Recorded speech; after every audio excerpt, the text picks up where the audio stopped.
সেনাপতির কামব্যাক সফল হলো কি? চলুন জেনে নেওয়া যাক ইন্ডিয়ান টু কেমন হলো।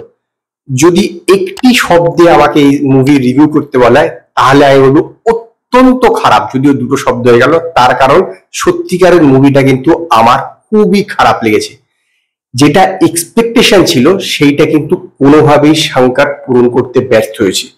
28 বছর পর ফিরলো বড় পর্দায় সেনাপতি, কিন্তু তাকে যেভাবে প্রেজেন্ট করার দরকার, যেরকম একটা গল্প দরকার ছিল, বা গল্প তো একই হবে সেটা সবাই জানে, যে করাপশনের বিরুদ্ধে লড়তে সেনাপতি আবার ফিরছে, সেসব ঠিক আছে, কিন্তু তাকে যেভাবে প্রেজেন্ট করা দরকার ছিল এখানে সেইটা কিন্তু শঙ্কার করতে একদমই ব্যর্থ হয়েছে।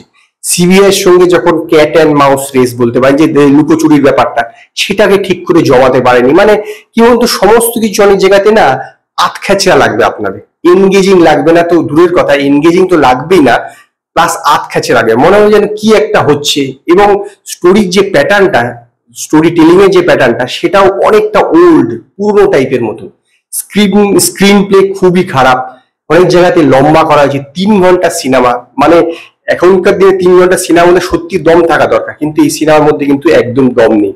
ফার্স্ট হাফটা তো অতি জঘন্য, আমি ভুলে বলে ফেলছিলাম ফার্স্ট হাফটা। সেকেন্ড হাফটা তবুও দেখা যায়, তবুও মানে একটা মানে ফার্স্ট হাফের তুলনায় ভালো, কিন্তু ফার্স্ট হাফটা অতীব জঘন্য। কারণ ইমোশনটা না ফার্স্ট হাফে একদমই ওয়ার্ক করেনি। একটা সিনেমার ইমোশন খুব ইম্পর্টেন্ট, সেখানে ইমোশনটাই ওয়ার্ক করেনি।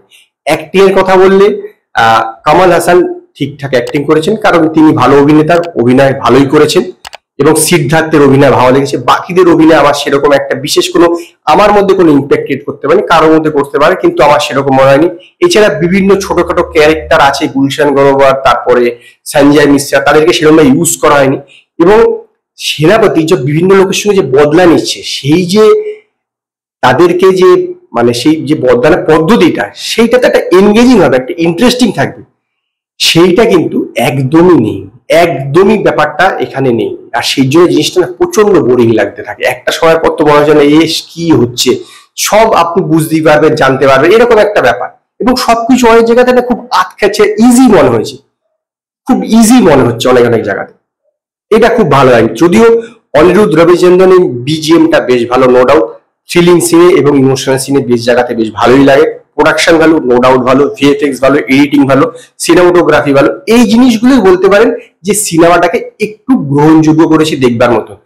বাকি মেকিং এবং চিত্রনাট্য বা স্ক্রিন প্লে সমস্ত অত্যন্ত খারাপ, অত্যন্ত খারাপ। এবং সেই কারণেই আমি ইন্ডিয়ান টু সিনেমাটাকে 5-এর মধ্যে 2 স্টার দেব। যদি আপনাদের কেউ ইন্ডিয়ান টু সিনেমাটা দেখে থাকেন তো আপনারা আমায় কমেন্টে জানাবেন আপনাদের এই সিনেমাটা কিরকম লেগেছে। যদি আপনাদের এই ভিডিওটি পছন্দ হয়, ভিডিওটিকে লাইক করুন, কমেন্ট করুন, শেয়ার করুন, আর নতুন নতুন আপডেটের জন্য আমার চ্যানেলকে সাবস্ক্রাইব করুন।